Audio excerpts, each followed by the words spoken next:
Now by Dr. AHMED BAKR, who is based at the Al Ali Hospital here in Doha. Nice to have you on the programme.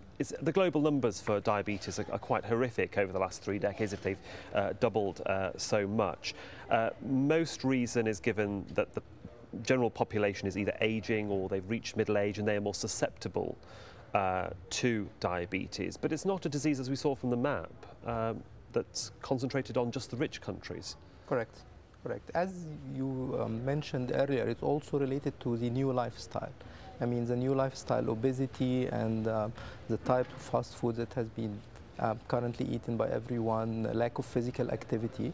That's one of the factors that has contributed recently to the increase of diabetes figures and numbers. But when you talk about diabetes, also it's good to remember that we have different types of diabetes. So we have the children diabetes, the adult diabetes, the pregnancy diabetes.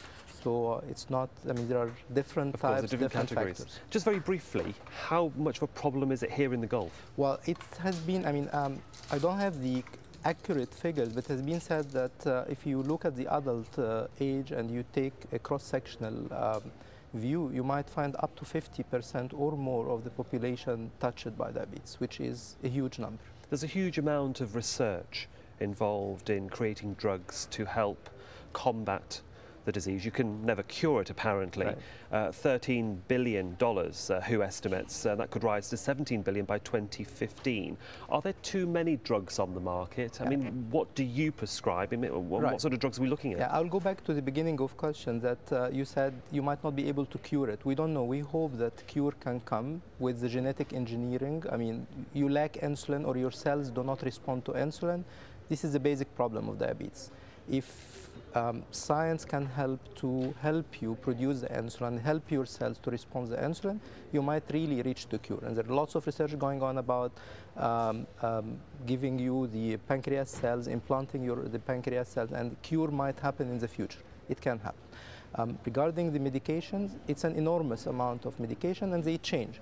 Insulin was first introduced in 1929, and before that there was no cure. Before that, no pregnant woman with diabetes could have given birth to a living child.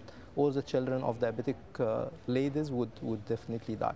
So there is always an evolution of the production of medication to trying to combat the side effects which happen with them. And so in the market, there is a huge amount of medication. When you prescribe them, you try to correlate them to the type of diabetes you are dealing with and the general condition of the patient you are dealing with. Okay, well, we'll see what does happen, certainly, and how this progresses in the coming years. For the moment, Dr. BAKR, thank you for joining us. Thank you very much. Thank you.